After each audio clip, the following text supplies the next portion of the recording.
मोक्ष मार्ग के प्रतिपादक चरण तीर्थंकर श्रमण भगवान महावीर स्वामी के चरणों में कोटि कोटि वंदन करते हुए एक भवावतारी चर्चा चक्रवर्ती भीष्म प्रतिज्ञाधारी अखंड बाल ब्रह्मचारी आचार्य सम्राट पूज्य श्री जयमल जी महाराज साहब के चरणों में कोटि कोटि वंदन करते हुए उन्हीं के 11वें पाटीदार आचार्य सम्राट पूज्य श्री चंद्र जी महाराज साहब के चरणों में कोटि कोटि वंदन। जय दत्ताधिपति व्याख्यान वचनपति उग्र विहारी वचन सिद्ध साधक 12वें पाटीदार आचार्य प्रवचन चंद्र जी महाराज साहब गौर तपस्वी उपाध्याय प्रवचन गुण चंद्र जी महाराज साहब मेरे अनंत के आयाम मम जीवन उद्धारक परम पूज्य गुरुदेव डॉक्टर श्री मदन चंद्र जी महाराज साहब के चरणों में कोटि कोटि वंदन करते हुए सभी गुरु भगवंतों के चरणों में वंदन करते हैं। गुरुदेव श्री क्या कहते हैं आत्मबंधुओं अनंत अनंत ज्ञानी सर्वज्ञ सर्वदर्शी तीर्थंकर प्रभु महावीर स्वामी जिन्होंने संसार की भव्य प्राणियों को झिलवाने के माध्यम से अनादिकाल से भटकते हुए इस जीवात्मा को जो अनादिकाल से कृष्ण पक्षी बना हुआ था उसे बोध दे करके शुक्ल पक्षी बनने का मार्ग बताया। आत्मबंधु जीव दो प्रकार के होते हैं, एक कृष्ण पक्षी और दूसरा शुक्ल पक्षी। जिस तरह से महीने के दो पक्ष होते हैं, 15 दिन का एक पखवाड़ा कहते हैं, एक पक्ष कहते हैं। तो एक पक्ष होता है कृष्ण पक्ष और दूसरा पक्ष होता है शुक्ल पक्ष। और रूढ़ी भाषा में अगर कह दो कि वदी और सुदी, है ना। अभी कौन सा पक्ष चल रहा है? शुक्ल पक्ष चल रहा है, चांदनो पक्ष। रूढ़ी भाषा में अगर कहे तो जहां पर उजाला है, जहां पर चंद्रमा की जो कलाएं होती है वो पूर्णिमा तक बढ़ती जाती है। फिर जब कृष्ण पक्ष आता है तो उस समय चंद्रमा की कला क्या होती जाती है? घटती जाती है, कम होती जाती है और अमावस्या के दिन पूरा अंधकार हो जाता है, चंद्रमा दिखाई नहीं देता। ठीक उसी प्रकार ये जीव की दशा भी ऐसी ही है। अनादिकाल से ये जीव कृष्ण पक्षी बना हुआ है, अंधकार के अंदर रहा हुआ है, निगोद के अंदर रहा हुआ है। और जब देव गुरु धर्म का संपर्क हो, जब देव गुरु धर्म का सहयोग प्राप्त होता है, उस समय इस जीव को क्या मिल जाता है? प्रकाश मिल जाता है और वही कृष्ण पक्षी जीव शुक्ल पक्षी बन जाता है। और जिस समय ये जीव शुक्ल पक्षी बन जाता है उसके बाद उसकी यात्रा प्रारंभ होती है मोक्ष की ओर। तो हमें क्या बनना है? कृष्ण पक्षी बनना है या शुक्ल पक्षी बनना है? क्या बनना है? शुक्ल पक्षी। एक पत्थर होता है और वो पत्थर चट्टान से गुड़कते गुड़कते गुड़कते गुड़कते आखिरकार बहुत लंबे समय के बाद गोल होता है। और कुछ ऐसे पत्थर होते हैं जो नदी के अंदर थपेड़े खाते खाते खाते वो पत्थर गोल हो जाता है। आप देखते हैं कि नदी के अंदर नीचे पत्थर गोल मिल जाए तो नदी के पानी के थपेड़े खाते खाते वो पत्थर गोल हो जाता है। और एक पत्थर ऐसा होता है जो सीधा कलाकार के हाथ में पहुंच जाता है और वो तुरंत ही गोल बन जाता है। आत्मबंधु हर एक जीव जो शुक्ल पक्षी बनना चाहता है उसे सम्यक दर्शन की प्राप्ति हो तभी वो शुक्ल पक्षी बन जाता है। हम आपसे ही पूछना चाहेंगे कि सम्यक दर्शन किसे कहते हैं? अब कहते हैं कि सम्यक को मिथ्यात्व, हर चीज में आप किसको जोड़ देंगे? ये सम्यक को है, ये मिथ्यात्व। हर चीज में आप क्या करोगे? तो एक प्रश्न हम आपको ही पूछ लेते हैं, सम्यक को क्या है? सम्यक दर्शन किसे कहना? शादी करना, विवाह करना सम्यक को है या मिथ्यात्व? मिथ्यात्व। जोर से बोलिए। मिथ्यात्व। मिथ्यात्व। शादी करना सम्यक को है या मिथ्यात्व? बोल तो दीजिए, कोई तो आंसर होगा। क्या बोल रहे हैं? मिथ्यात्व नहीं है। तो फिर क्या है? कुछ भी नहीं है। हर एक वस्तु या हर एक चीज, हर एक पदार्थ, हर एक थॉट, हर एक चिंतन कुछ ना कुछ तो होता ही है।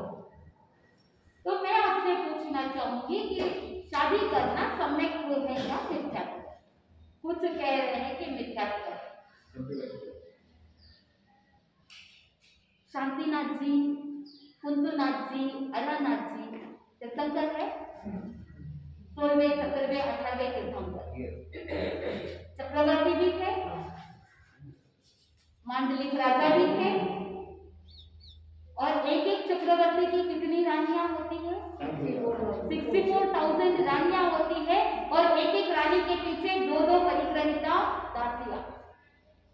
जो परिग्रहिता है दासी के रूप में नहीं है, लेकिन वो भी परिग्रहिता है जो सेवा में साथ में आती है 64,000 रानियों के साथ। तो 64,000 × 3 बोल दीजिए, फटाफट बोलिए।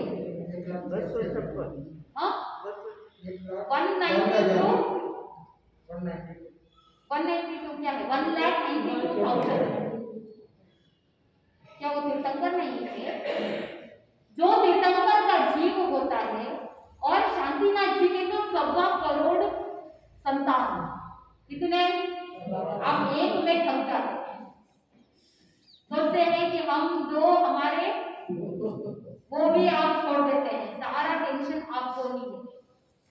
आपने ऐसा सोच लिया, आपकी संकीर्णता, आपको मैनेजमेंट नहीं आया, रिसोर्सेज को कैसे यूज करना ये कला नहीं आई, और इसीलिए आप क्या सोचते हो? जनसंख्या बढ़ रही है और इसीलिए आपको क्या करना है? पॉपुलेशन कंट्रोल करना है। आपने बहुत गवर्नमेंट का सोचा, समाज का सोचा, सबका सोचा, लेकिन थोड़ा सा चिंतन को परिष्कृत कीजिए कि शादी करना अगर निरर्थक होता तो तीर्थंकर जगत का जीव जो क्षायिक समित्व का धनी है, क्या है? क्षायिक समित्व जो तीर्थंकर का जीव होता है, तीसरे भाव में ही वो क्या कर लेते हैं? तीर्थंकर नाम कर्म उपार्जन कर लेते हैं। तो जब 3 भाव तक उनको क्षायिक समित्व होता है तो विवाह किया तो वो भी बन गए। क्या क्षायिक समित्व एक ऐसा समित्व जो आने के बाद जाता नहीं।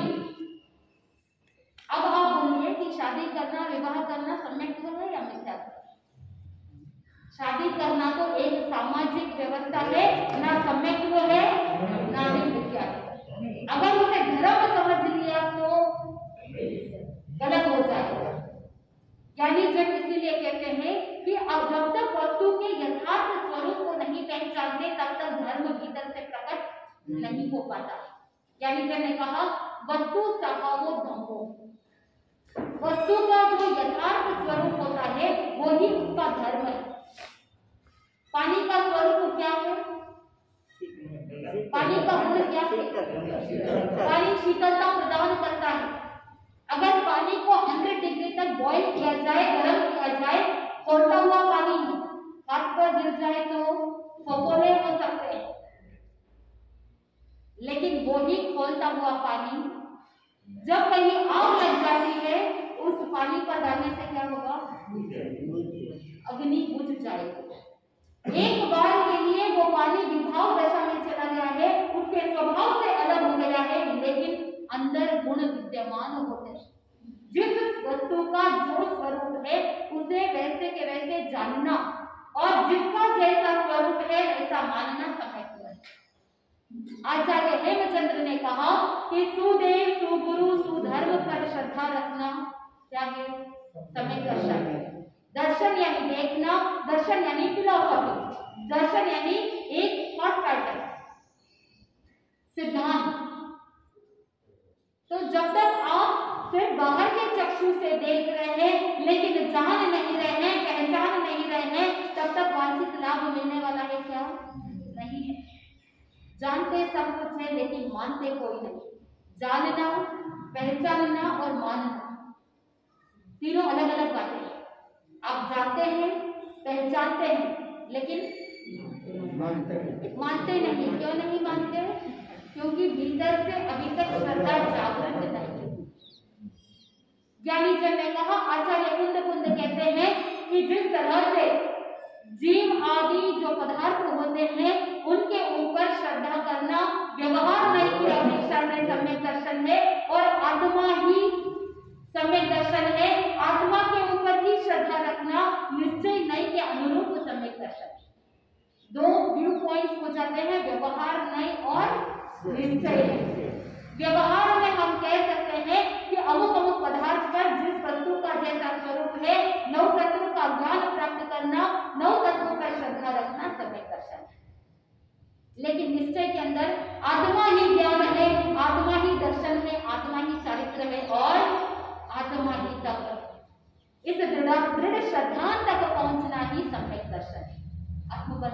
चिंतन कीजिए कि आपका सम्यक दर्शन सम्यक है या फिर दर्शन है, क्या है? चिंतन कीजिए। जो सम्यक भी होता है वो हमेशा पाप भीरू होता है। क्या होता है? पाप भीरू होता है। जो सम्यक दृष्टि होता है, जो सम्यक भी होता है, वो मन के अंदर ये चिंतन करता है, संसार के अंदर जितने भी भय है उन सभी भयों से मुझे भयभीत होने की जरूरत नहीं।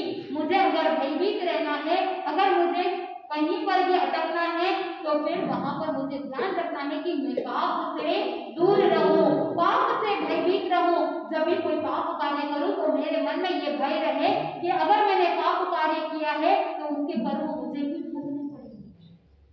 तो जो सम्यक भी होता है वो पाप भीरू होता है। जब हर एक बच्चे के मन में ये बात अंकित कर जाती है कि हम सम्यक भी है, हमें पाप भीरू होना है, तो फिर वो पाप करेगा क्या? करेगा क्या? नहीं करेगा। छोटी छोटी अनावश्यक चीजों पे भयभीत होगा क्या?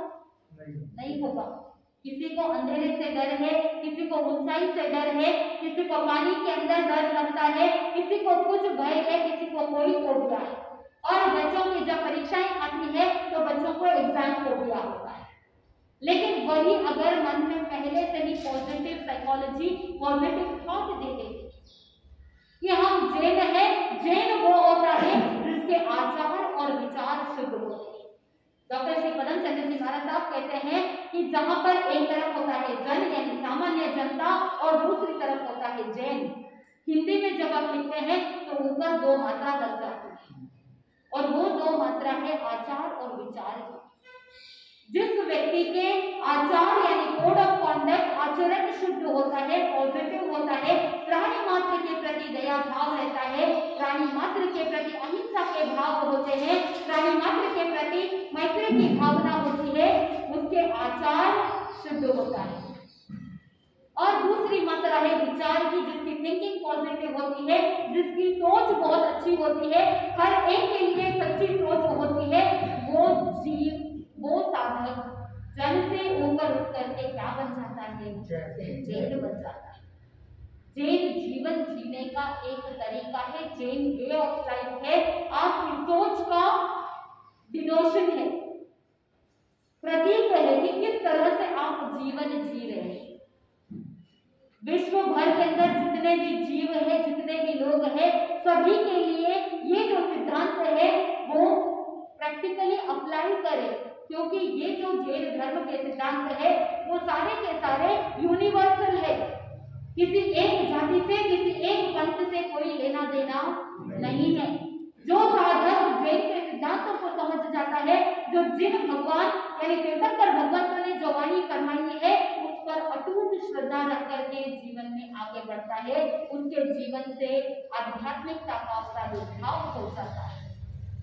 क्योंकि आगमकार कहते हैं दंसन मूले धम्मो, यानी ज्ञानी जन ने कहा कि सम्यक दर्शन ही आध्यात्मिकता का, धर्म का मूल है। जिस तरह से मूल के बिना वृक्ष टिक नहीं सकता, ठीक उसी प्रकार सम्यक दर्शन के बिना धर्म भी टिक नहीं सकता। अब बंधुओं, जो सम्यक दृष्टि होता है, जो सम्यक भी होता है, वो हमेशा निर्लिप्त होता है, डिटैच्ड रहता है। हम तो कहते हैं कि लाइफ मैनेजमेंट विद डिटैचमेंट, उसी का नाम सम्यक दर्शन है। कि जो सम्यक भी होता है वो संसार के अंदर रहते हुए भी डिटैच्ड रहता है, निर्लिप्त रहता है। संसार के अंदर रहते हुए भी वो अपनी साधना के पद को भूलता नहीं। कैसे नहीं भूलता है? सोचिए कि संसार में रह रहा है, गृहस्थ जीवन यापन कर रहा है, हर कार्य को कर रहा है, लेकिन फिर भी साधना के मार्ग को नहीं भूल रहा है। कैसे? ज्ञानी जन ने कहा कि जिस तरह से गाय अपने बछड़े को नहीं भूलती, जब गौशाला से गायें चरने के लिए बाहर जाती है, या आप अगर गायों को पाते हैं, एक जमाना था जब भगवान महावीर स्वामी के आनंद, कामदेव आदि 10 प्रमुख श्रावक हुए, जिनके पास एक एक के पास, किसी के पास एक गोकुल, किसी के पास 2 गोकुल, किसी के पास 4 गोकुल, और एक एक गोकुल के अंदर 10-10 भाई, आप श्रावक श्राविका है तो आपको उपासक दशांग सूत्र अवश्य ही पढ़ना चाहिए कि भगवान के श्रावक कैसे थे, उनका लाइफ मैनेजमेंट कैसा था, उन्होंने अपनी लाइफ को कैसे मैनेज किया, उन्होंने अपनी कैपिटल को कैसे डिवाइड किया था, अपने बिजनेस को कैसे आगे बढ़ाया था, कैसे उन्होंने अपने इन्वेस्टमेंट को डिवाइड किया, प्रॉफिट को डिवाइड किया। सारे रहस्य उस उपासक दशांग सूत्र में मिलते हैं। पढ़ेंगे तभी तो जानेंगे। लेकिन आप तो क्या पढ़ते हो, थोड़ा जोर से बोले, क्या पढ़ते हो? न्यूज़पेपर पढ़ते हैं। श्रावक जी बोल रहे हैं न्यूज़पेपर पढ़ते हैं, जिसमें दुनिया भर की नेगेटिव न्यूज रहती है। बहुत कम ऐसे इंस्पायरिंग न्यूज आपको देखने को मिलता है, कोई रिसर्च आर्टिकल हो बहुत कम, नेगेटिव न्यूज ज्यादा है कि किसी ने किसी को हत्या कर दी, किसी ने किसी को मार दिया, ये सारे नेगेटिव न्यूज, जिसकी वजह से अंदर क्रूरता, हिंसा और नेगेटिविटी ही बढ़ती है। पढ़ना है तो क्या पढ़ना चाहिए? लाइफ को मैनेज करने के लिए इधर उधर कोर्स करने की आवश्यकता नहीं।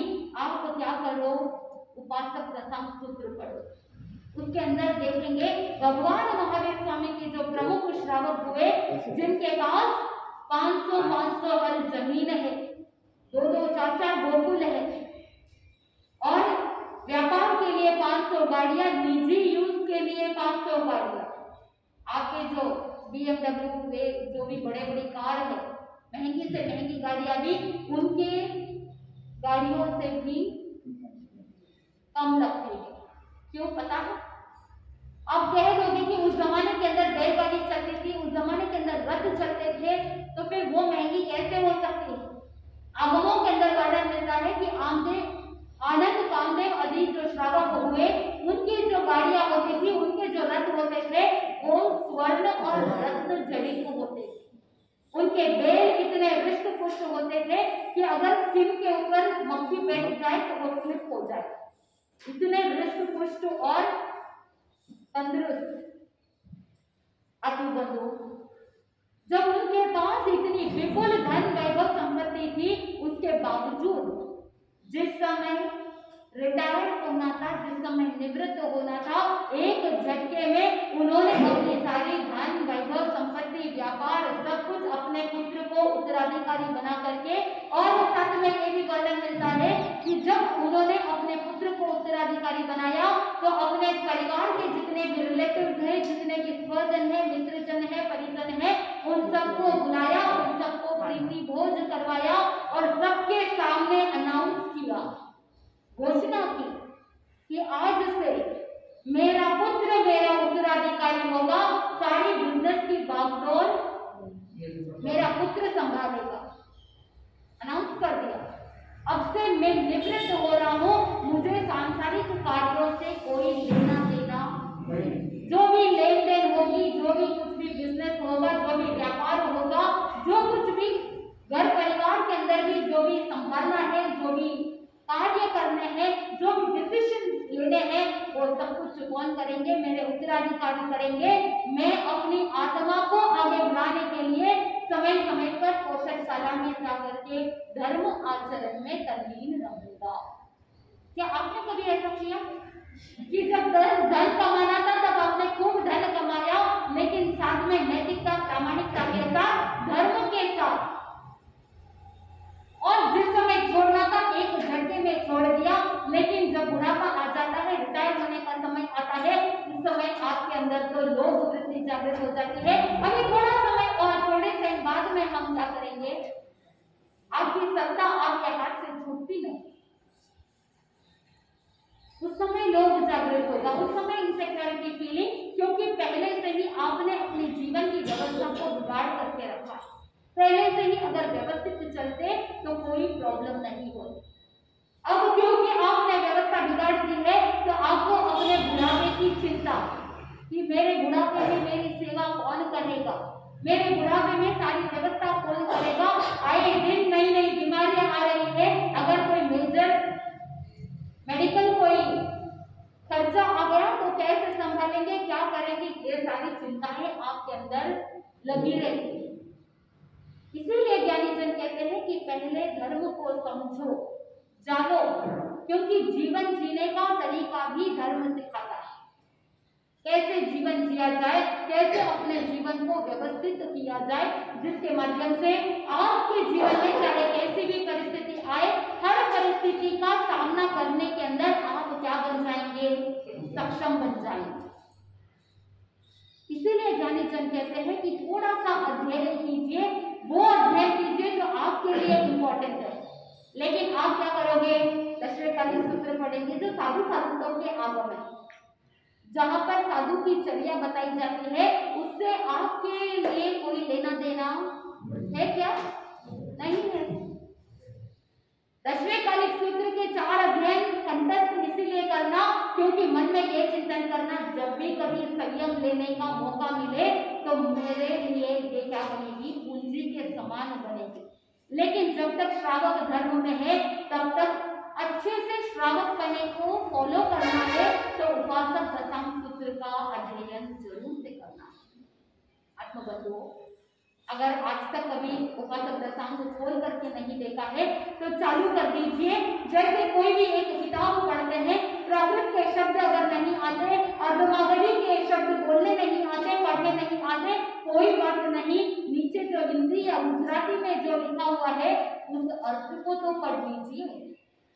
अर्थ पढ़ने से भी आपके जीवन को कुछ न कुछ लाभ अवश्य ही मिलेगा। जैसे एक गाय अपने बछड़े को नहीं भूलती, वैसे ही जो सम्यक दृष्टि होता है, जो सम्यक भी होता है, वो अपनी साधना के पथ को नहीं भूलती। जैसे गाय चरने के लिए जाती है, तो खेत के अंदर जब वो जाती है चरने के लिए, तो सभी गाय इधर उधर सब जगह घूमती फिरती है, लेकिन एक गाय अपने बछड़े को कभी नहीं भूलती। जब वो वापस लौटती है तो अपने बछड़े को साथ में लेकर के जाती है। जिस समय दूध पिलाने का समय होता है, माँ अपने बच्चे को हमेशा याद रखती है, भूलती नहीं। जैसे एक पतिव्रता पत्नी होती है, वो अपने पति को कभी भूलती नहीं। भूलती है क्या? आप अपने पति को भूलते हैं क्या? बोल तो दीजिए, नहीं भूलते। एक पतिव्रता नारी होती है, वो अपने पति को कभी नहीं भूलती। एक जमाने में पनिहारी होते थे जो उपनगढ़ पर जाकर के पानी लेकर के आते, सिर के ऊपर घड़ा रखा हुआ है, आपस में बातचीत कर रहे हैं, हंसते हंसते बातें कर रही है, हाथ से तालियां पीट पीट करके बातें कर रही है, लेकिन फिर भी सिर के ऊपर घड़ा रखा हुआ है, ये कभी नहीं भूलती। जैसे एक चकवी होती है, वो चकवी कभी नहीं भूलती सूर्य को, ध्यान रखती है कि कब सूर्योदय हो रहा है, कब सूर्यास्त हो रहा है, और वो चकवी ध्यान रखती है कि कब सूर्योदय होगा और कब ये जो रात्रि के समय में जो चकवे के साथ दूर हो जाते हैं तो सूर्योदय होने का वेट करती है, वो भूलती नहीं है सूर्योदय। ठीक उसी प्रकार सम्यक दृष्टि जीव भी संसार के अंदर रहते हुए अपने साधना के मार्ग को कभी नहीं भूलता।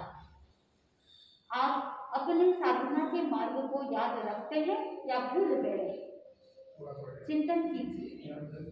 श्रावक जी कह रहे हैं कि थोड़ा थोड़ा याद है और थोड़ा थोड़ा भूल गए। साधना का मार्ग क्या है? आचार्य उमा स्वामी जी ने कहा, तत्वार्थ श्रद्धानम सम्यक दर्शनम। सम्यक दर्शन ज्ञान चारित्राणी मोक्ष मार्ग। भगवान ने बताया, आचार्य उमा स्वामी जी ने उस सूत्र को पिरो दिया तत्काल सूत्र में, सम्यक दर्शन, सम्यक ज्ञान, सम्यक चारित्र ही मोक्ष का मार्ग। सबसे पहला स्थान किसको दिया? सम्यक दर्शन। अगर दर्शन विशुद्ध है, दर्शन अगर शुद्ध बन गया है, सम्यक बन गया है, तो अज्ञान भी क्या बन जाएगा? ज्ञान बन जाएगा। जिस तरह से सूर्य की किरण और सूर्य का प्रकाश दोनों अलग अलग नहीं हो सकते, ठीक उसी प्रकार सम्यक दर्शन और सम्यक ज्ञान दोनों क्या होते हैं? साथ में ही होते हैं, एक दूसरे के परिपूरक है। जहां पर ज्ञान है वहां पर दर्शन है, और जहां पर दर्शन है वहां पर ज्ञान है। दर्शन यानी सामान्य जानकारी। उदाहरण के लिए आप देख रहे हैं, ये क्या है? पाठ है, ये सामान्य जानकारी। दर्शन देखने मात्र से आपको बेसिक जो इंफॉर्मेशन मिल जाती है, वो दर्शन है। उसके बाद आप जानकारी और ज्यादा विशेष जानकारी प्राप्त करेंगे कि ये पाठ कौन सी लकड़ी का बना हुआ है, इसका डिजाइन किसने किया है, कैसे डिजाइन है, इसके ऊपर पेंट लगा हुआ है तो कौन सा इनामल पेंट लगा हुआ है, कौन सी कंपनी का है, इस पाठ की ड्यूरेबिलिटी कितनी है, कितने साल तक ये पाठ चलता रहेगा, कितने साल तक ये पाठ रिपेयरिंग नहीं मांगेगा। ये सारी जो डिटेल्स होती है, विशेष जानकारी होती है, वो क्या है? ज्ञान। सामान्य जानकारी यानी दर्शन और विशेष जानकारी यानी ज्ञान। और उसके साथ साथ अगर 9 तत्वों पर श्रद्धा हो गई, जीव अजीव का ज्ञान प्राप्त हो गया, तो वो ज्ञान ही क्या बन जाता है? सम्यक ज्ञान बन जाता है। मन के अंदर चिंतन करना कि वनस्पति काय उसका ये मुकेलक है, कलेवर है, इसमें जीव नहीं है, पाठ के अंदर ये निर्जीव हो गया है, ये लकड़ी का मुकेलक है, ये वनस्पति काय का मुकेलक है। ठीक वैसे ही इस शरीर की भी क्या होने वाली है? यही दशा होने वाली है। जब आत्मा छूट जाएगी तो शरीर की भी दशा बदलती जाएगी, क्योंकि पुद्गल है, सड़न गलन विध्वंसन इसका गुण है, ये सड़ेगा गलेगा और एक दिन नाश हो जाएगा। जिस साधक के मन में ये तत्वों का ज्ञान होगा, जीव अजीव को समझेगा, कौन सा जीव है कौन सा अजीव है, तभी वो उस जीव पर क्या कर सकेगा? दया कर सकेगा, अहिंसा का पालन कर सकेगा, संयम का पालन कर सकेगा। इसीलिए ज्ञानी जन ने कहा हमेशा सतर्क रहो, सजग रहो। आगे आचार्य उमापति जी ने बताया कि सम्यक्त्व की प्राप्ति कैसे होती है, कब होती है। तो वहां पर दूसरा सूत्र दे दिया, तन्नी सर्गा दधि गवात्वा, यानी 2 प्रकार से सम्यक्त्व की प्राप्ति होती है, एक निसर्ग और दूसरा अधिगम। निसर्ग यानी नेचुरल, जैसे मैंने आपको बताया था कि एक पत्थर नदी के अंदर अकेले खाते खाते गोल होता है, बहुत लंबा समय लगता है। ठीक वैसे ही इस जीव के परिणाम होते हैं, ये संसार के अंदर भटकते भटकते 84 लाख जीव योनि में 24 दंडक में भटकते भटकते भटकते निसर्ग रूप से नेचुरली सम्यक्त्व को प्राप्त करता है और तत्वों पर श्रद्धान जागृत होता है। निसर्ग बहुत लंबा टाइम लगता है। और दूसरा है अधिगम, यानी निमित्त को प्राप्त करते हुए सम्यक्त्व को प्राप्त करना। देव गुरु धर्म का सहयोग मिलने पर, देव गुरु धर्म का संसर्ग होने पर भीतर से क्या जागृत होता है? श्रद्धा जागृत होती है। तत्व के प्रति श्रद्धा जागृत होने की वजह से दर्शन विशुद्ध होना प्रारंभ होता है। और अधिगम सम्यक्त्व के लिए ज्यादा समय लगता है क्या?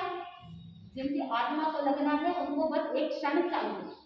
प्रवचन के अंदर हजारों लाखों शब्द कहे जाते हैं, लेकिन किस जीवात्मा को कौन से शब्द आत्मा तक पहुंच जाए पता नहीं।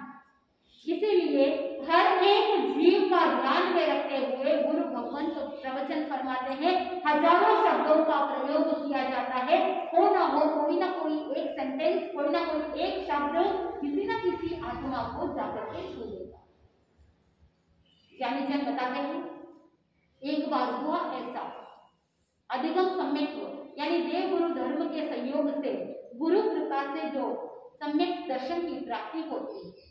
एक बार गौतम स्वामी और भगवान महावीर स्वामी विचरण कर रहे थे और विचरण करते करते वहां पर खेत में एक किसान काम कर रहा था, बहुत मेहनत कर रहा था।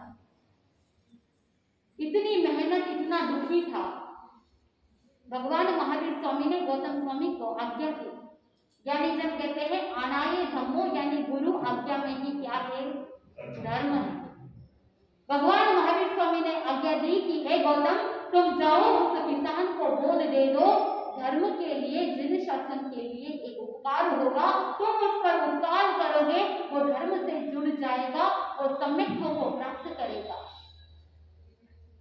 प्रभु महावीर स्वामी की आज्ञा थी और गौतम स्वामी भगवान महावीर स्वामी के विनीत शिष्य, उनके रोम रोम के अंदर गुरु के प्रति, भगवान के प्रति विनय भाव, तहती बोल करके स्वीकार कर लिया कि आप भगवान, आप जो फरमा रहे हैं वैसा ही कार्य होगा।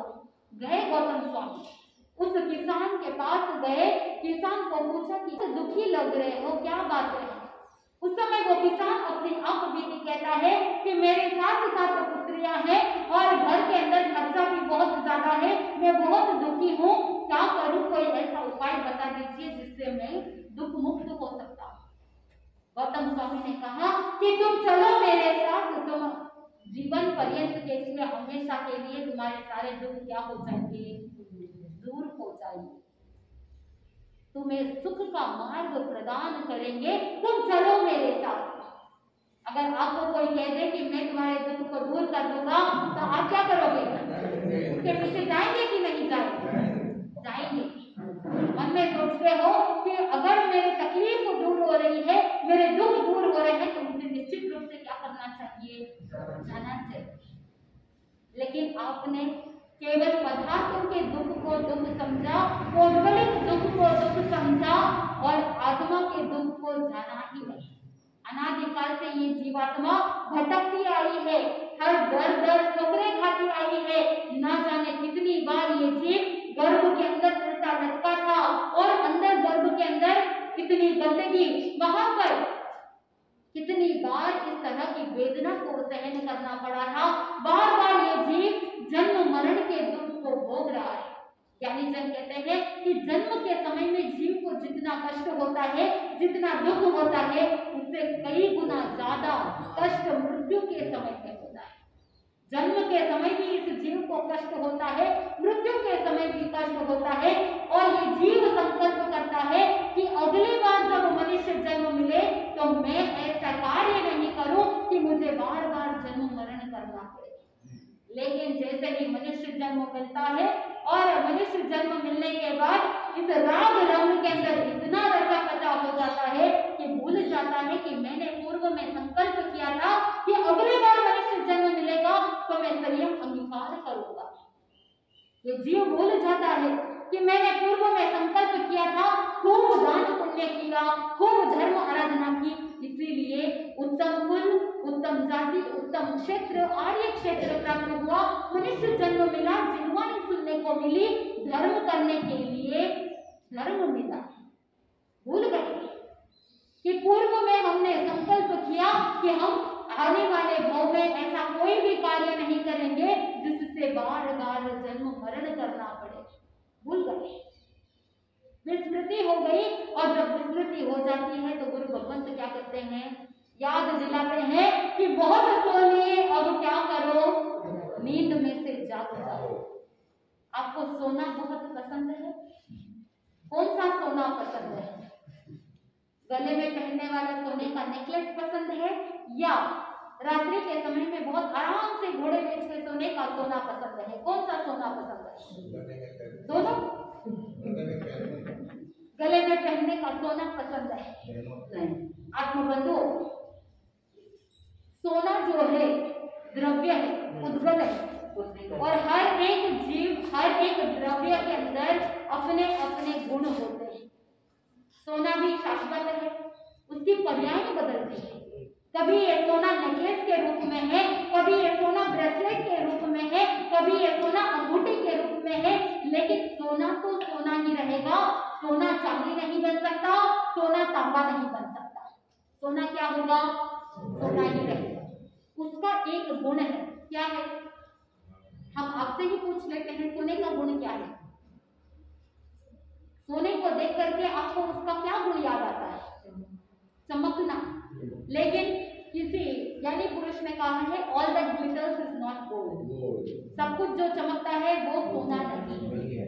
तो ये तो गुण हो ही नहीं सकता, क्योंकि चमकने के लिए एक कांच का टुकड़ा भी चमक सकता है, चमकने के लिए हीरा भी चमक सकता है, चमकने के लिए तो बहुत कुछ चमक सकते हैं। आजकल तो कोई फंक्शन हो तो आप इतने सारे लाइटिंग कर लेते हैं तो चमक ही चमक है। बताइए सोने का क्या गुण है? ज्ञानी जन ने कहा कि सोने का गुण है स्थिर रहना। क्या रहना? स्थिर, स्टेबल रहना। अगर खरा सोना है, 100% प्योर सोना है, उसे अगर आप नदी में डाल देते हैं, क्या कर देते हैं? नदी में डाल देते हैं। जहां आपने डाला है वो वहां रहेगा, नीचे वहीं पर रहेगा, इधर उधर जाएगा। जो सोना है उसके अंदर स्थिरता है, इधर उधर जाता नहीं, स्थिर गुण है। इसीलिए आप जब सोने के कुछ आभूषण पहनते हैं तो वो संदेश दे रहा है कि आपको भी क्या होना है, क्या होना है, स्थिर होना है। इसमें अपने मन को स्थिर रखना है। अमूमन आप देखते हैं कि जिसके एस्ट्रोलॉजी के अंदर चंद्रमा थोड़ा सा डिस्टर्ब हो, क्योंकि चंद्र जो होता है वो मन का कारक होता है, तो जिसका चंद्रमा स्ट्रांग होता है वहां पर मन क्या होता है, चंद्रमा का संबंध मन से है। जब मन बहुत ज्यादा चंचल होता है तो उस समय महिलाएं सोना पहनती है। क्यों पहनती है? ताकि उनका मन क्या हो, स्थिर हो, स्टेबिलिटी का प्रतीक है। उनके मन के अंदर बहुत सारे तरह तरह के विचार चलते रहते हैं गर्भगृहस्थी के दौरान, या कोई भी दूसरे कार्य के हिसाब से भी चिंतन करे तो बहुत सारे विचार चलते रहते हैं। तो वो सोना आपको संदेश देता है अपने मन को स्थिर रखो।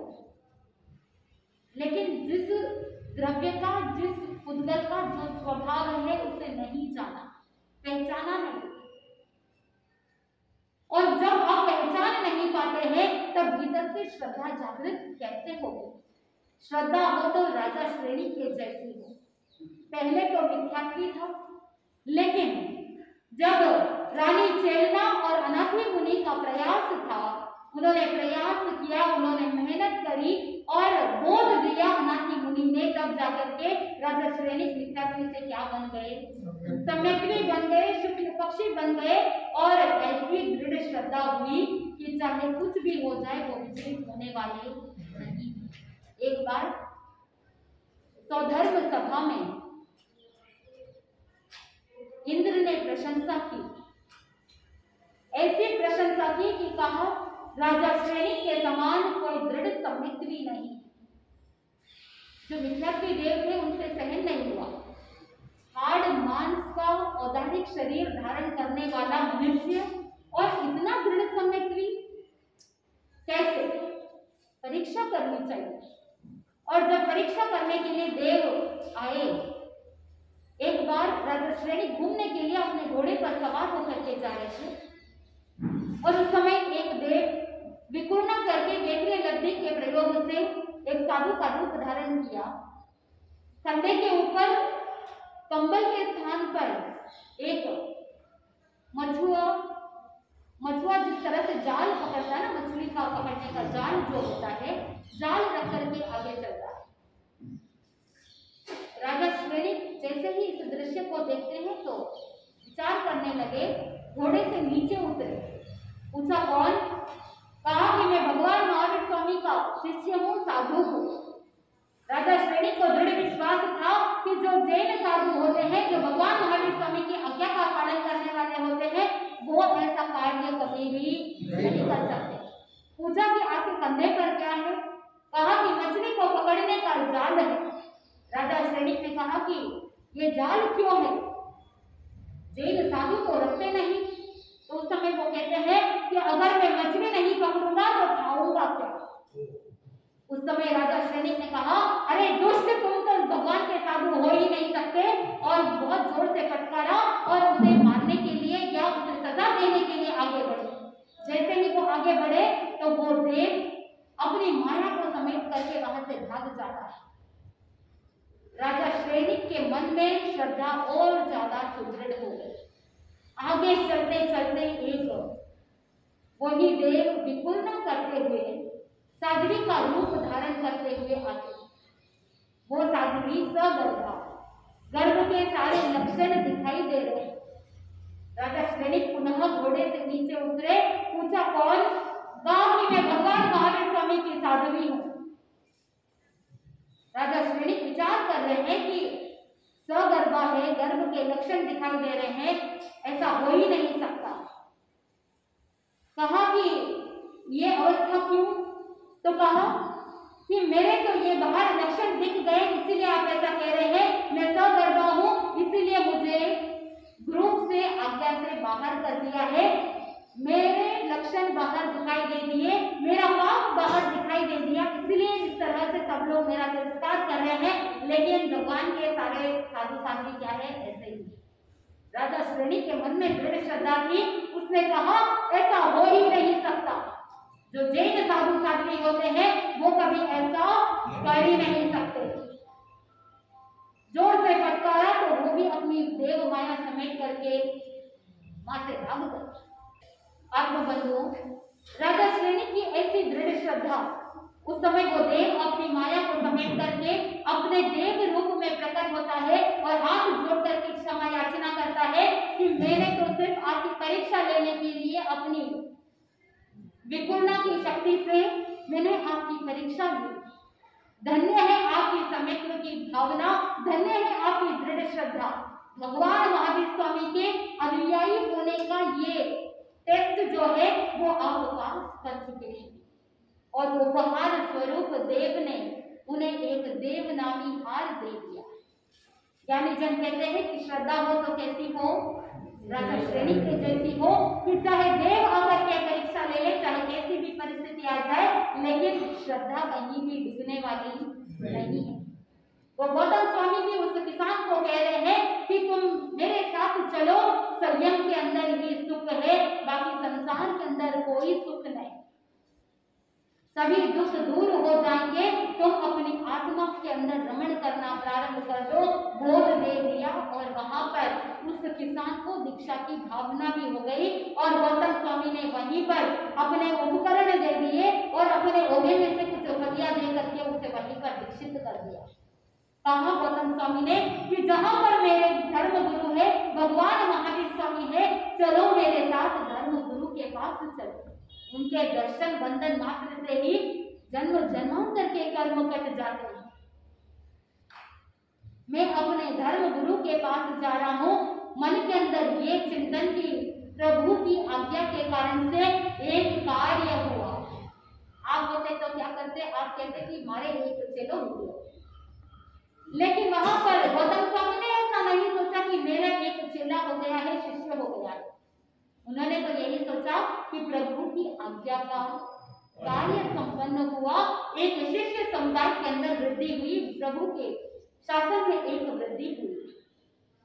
आत्मबंधुओं, जैसे ही वो किसान जो मुनि बन गया, भगवान महावीर स्वामी को देखता है, भगवान महावीर स्वामी के समोर शरण के अंदर जैसे ही प्रवेश करता है, भगवान को देख करके गुस्सा आ जाता है, आग बबूला हो जाता है और वो सारे उपकरण होगा वापस हैंडओवर कर देता है। कहता है कि ये लो आपके उपकरण, आपका होगा, आप संभालो, मुझे तो नहीं चाहिए, और वह वहां से प्रस्थान कर जाता है।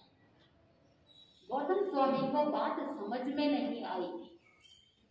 भगवान को पूछा कि भगवान आखिर बात क्या हुई? आपने कहा था कि बहुत उपकार होगा, उस जीव को तो उपकार करोगे, लेकिन ये क्या हुआ? संयम के अंदर ही रहता तो आत्मा का कल्याण होता, लेकिन ये तो छोड़ करके चला गया।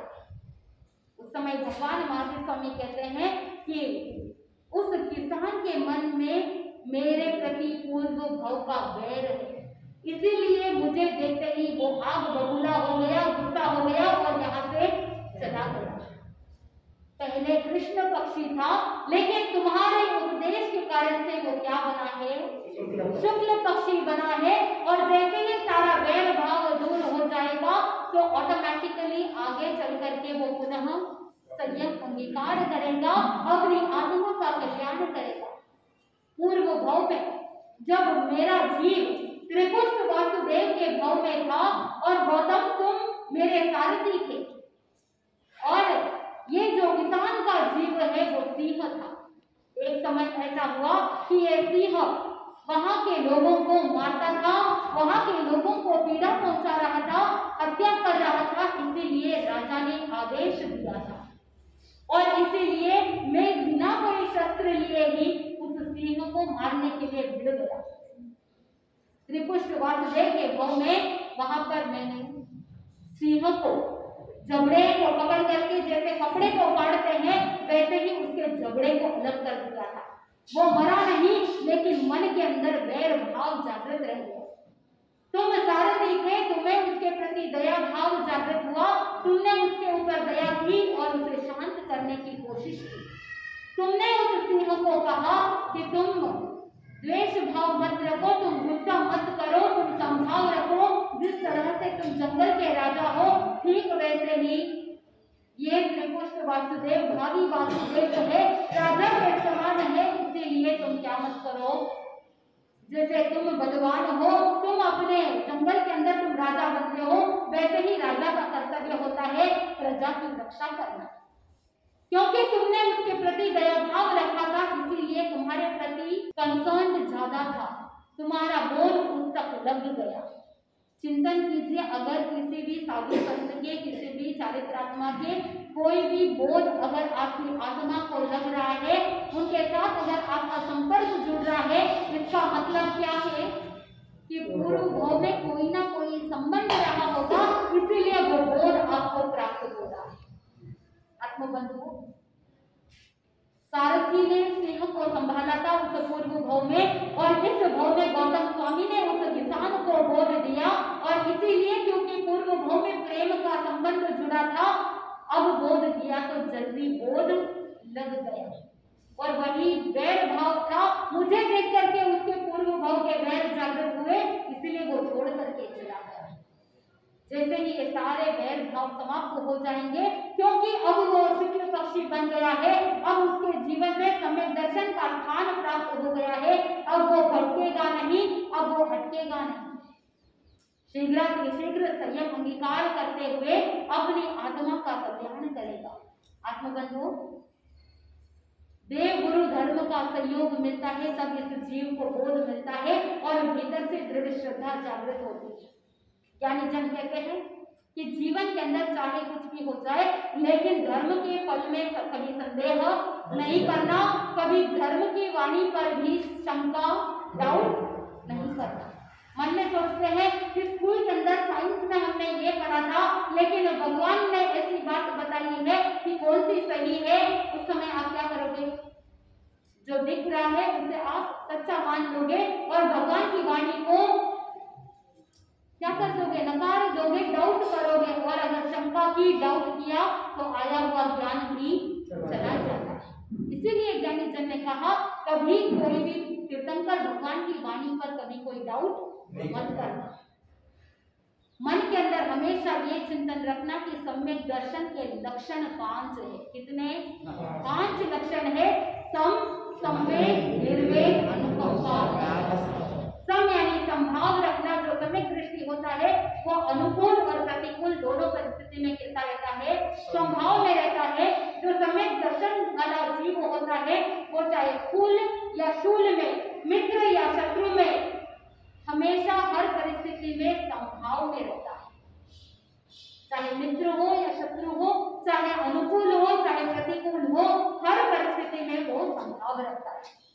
जो सम्यक दृष्टि होता है वो हमेशा संसार से उदासीन होता है, मोक्ष की अभिलाषा रखने वाला होता है।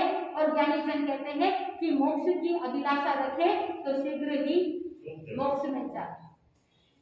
जिस तरह की अभिलाषा रखेंगे वैसी गति आप प्राप्त करोगे। मोक्ष की अभिलाषा रखेंगे तो आपकी क्रियाएं भी कैसी होगी?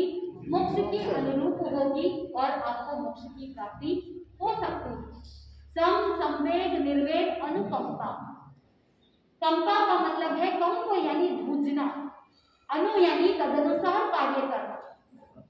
दूसरों के दुखी के दुख को देख करके स्वयं दुखी होते हैं और दूसरों के दुख को दूर करने का जो प्रयास किया जाता है उसी का नाम क्या है? अनुकंपा। अनुकंपा का मतलब है दया भाव। 2 प्रकार की दया होती है, स्वकायी दया और परकायी दया। दूसरे जीवों पर दया करना परकायी दया है और खुद की आत्मा पर दया भाव रखना क्या है? स्वकायी दया है। दूसरों पर दया करना बहुत आसान है, लेकिन खुद की आत्मा पर दया करना बहुत दुष्कर। और जो जीव अपनी आत्मा पर दया भाव रखता है वो आगे बढ़ जाता है, मन के अंदर चिंतन करता है इस जीवात्मा को कितने तकलीफ हुई है, आज दिन तक कितने दुख झेले हैं, आज दिन तक कितनी बार जन्म मरण किया है, कितने दर्द सहन किया है। इस जीव ने, इस आत्मा ने इतना कष्ट सहन करते हुए यात्रा करते करते यहाँ तक पहुंची है। अब मैं अपनी आत्मा पर थोड़ी क्या कर लूं? दया कर लूं।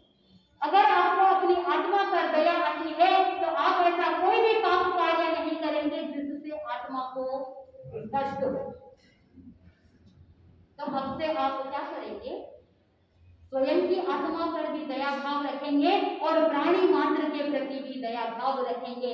मन के अंदर चिंतन करना कि अनुकंपा व्यवहार सम्यक्तु का लक्षण है। अगर अनुकंपा चली गई तो अनंतानुबंधी क्रोध, मान, माया, लोभ जागृत हो जाएंगे और अगर अनंतानुबंधी क्रोध आदि जागृत हो गए तो आया हुआ सम्यक्तु भी चला जाएगा। मन के अंदर अगर आप सोचते हैं कि रोज रोज आकर के लेने के लिए आ जाते हैं तो इनको देना चाहिए या नहीं देना चाहिए, ऐसी दुर्भावना नहीं रखना। अगर आपसे सहायता होती है तो सहायता कीजिए, नहीं तो कोई बात नहीं। मन के अंदर अनुकंपा भाव जरूर रखें। मन के अंदर ये चिंतन रखें कि देखो कि उनके कर्म कैसे हैं जिसकी वजह से उनको ये कार्य करने पड़ रहे हैं, किस तरह से तकलीफ देख रहे हैं, दर्द को सहन कर रहे हैं, अपने जीवन में दुख देख रहे हैं। पाप कर्म ऐसे मेरे कभी उदय में नहीं आएगा। ऐसी अनुकंपा की दृष्टि दूसरों के लिए भी और स्वयं के लिए भी कि मेरे पाप कर्म ऐसे कभी कोई उदय में ना आए कि जिसकी वजह से मेरे आत्मा को, मेरे जीव को दुख हो। इसीलिए ज्ञानी जन ने कहा कि अनुकंपा को हमेशा अपने भीतर रहने देना है। अनुकंपा के कारण से ही हमारा सम्यक तो क्या रहेगा? टिका हुआ रहेगा। और पांचवा लक्षण है आस्था, दृढ़ श्रद्धा। इसके बारे में तो मैंने आपको बताया ही है कि श्रद्धा भाव जिसके अंदर रहता है वो साधक उत्तरोत्तर आगे बढ़ जाता है। ज्ञानी जन कहते हैं कि विश्वास और श्रद्धा दोनों में अंतर है। विश्वास आप डॉक्टर के ऊपर करते हैं क्योंकि उसके ऊपर जब आप ट्रस्ट करते हैं, विश्वास करते हैं, तभी आप उसकी दवाई लेते हैं। लेकिन देव गुरु धर्म पर विश्वास नहीं, अटूट श्रद्धा रखते हैं। विश्वास और श्रद्धा में बहुत अंतर है। यानी जन कहते हैं कि जो सम्यक दृष्टि होता है वो उस भंवरे के जैसे होते हैं कि फूल के ऊपर जब बैठना था तब बैठ गए और जब उड़ना था तब उड़ करके चले गए। लेकिन जो विद्या दृष्टि होते हैं, जो संसार के अंदर रचे बचे रहते हैं, वो उस मक्खी के जैसे होते हैं जो गंदगी के ऊपर बैठे हुए हैं, जो श्लेष्म के ऊपर बैठा हुआ है। उड़ने चाहते हैं लेकिन फिर भी उड़ नहीं पाते क्योंकि उस गंदगी में उसके पैर क्या हो गए हैं? फंस गए। तो मिथ्या दृष्टि जो होता है वो अंधकार के अंदर रहते हुए संसार में फंसा हुआ रहता है, और जो सम्यक दृष्टि होता है वो जब संसार से डिटैच होना है तब डिटैच होकर के निर्लिप्त रूप से आगे बढ़ जाता है। इसीलिए आत्मबंधु जीवन में सम्यक दर्शन को प्राप्त करने का लक्ष्य रखें। सम्यक दर्शन एक ऐसा टॉपिक है जिसके बारे में चाहे कितना भी विश्लेषण करो, चाहे कितना भी समझने का प्रयास करते रहे, बहुत विशाल है, बहुत गहराई का सब्जेक्ट है।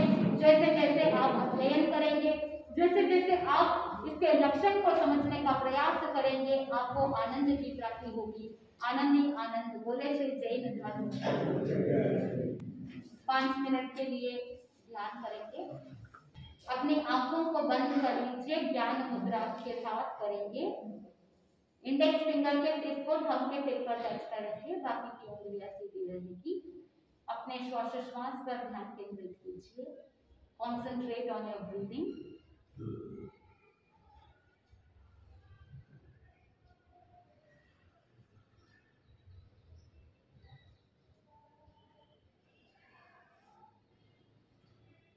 देखिए कि किस तरह से श्वास चल रही है, किस तरह से श्वास बाहर निकल रही है।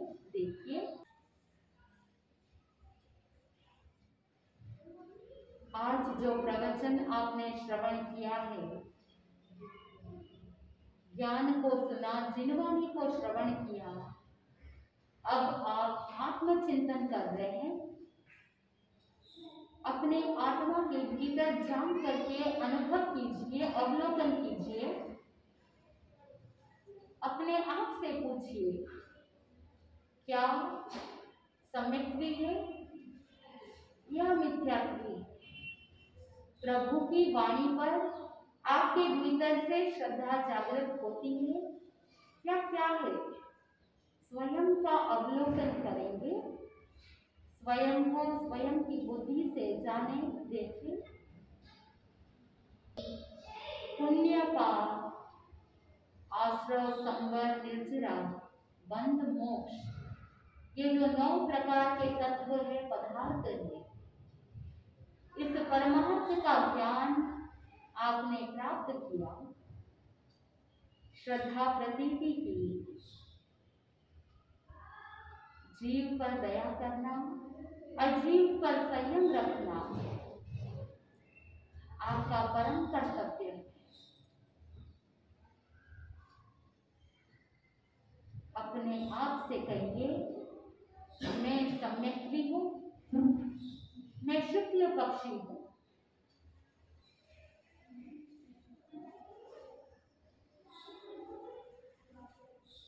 मैं भीतर से जागृत हूँ, साधना के मार्ग पर मैं हमेशा आगे बढ़ता रहूं, ऐसी संकल्प की धारणा करेंगे।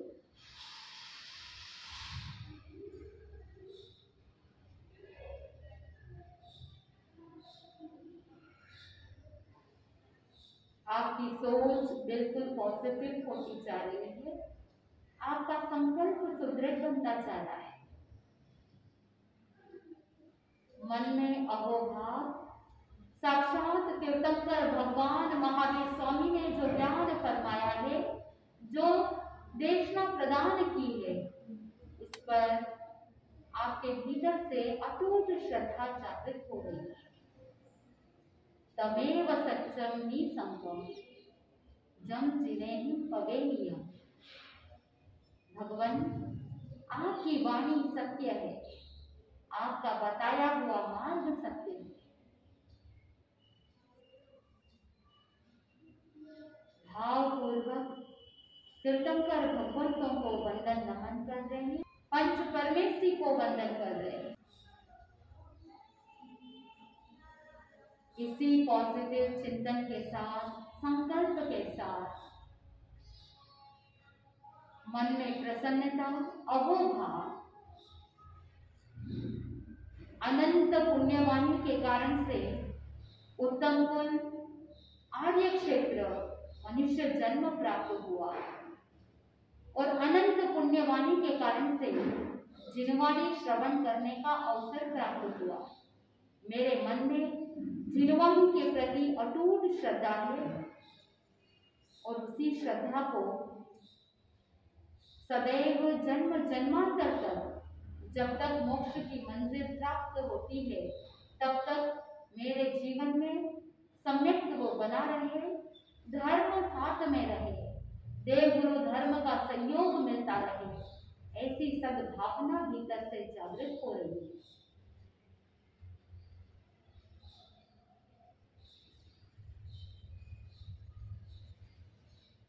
इसी पॉजिटिव चिंतन के साथ धीरे धीरे 3 लंबे गहरे श्वासोच्छ्वास के साथ अपने संकल्प को और मजबूत करते हुए प्रतिदिन 5 मिनट के लिए ध्यान साधना के माध्यम से अपने आप को याद दिलाते रहेंगे अपने संकल्प को, और इसी संकल्प के साथ अपने ध्यान को पूरा करेंगे। जब कभी भी आप तैयार हो, अपने संकल्प को सुदृढ़ बनाते हुए अपनी हथेलियों को आंखों के ऊपर रखते हुए अपने ध्यान को पूरा कीजिए, एकदम रिलैक्स।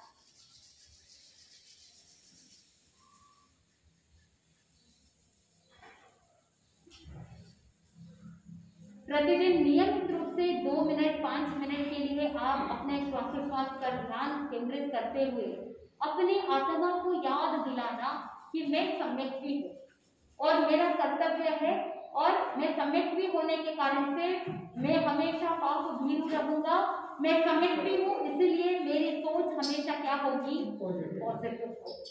अपने आप को याद दिलाते रहेंगे तो आनंद की प्राप्ति होगी। आनंद ही आनंद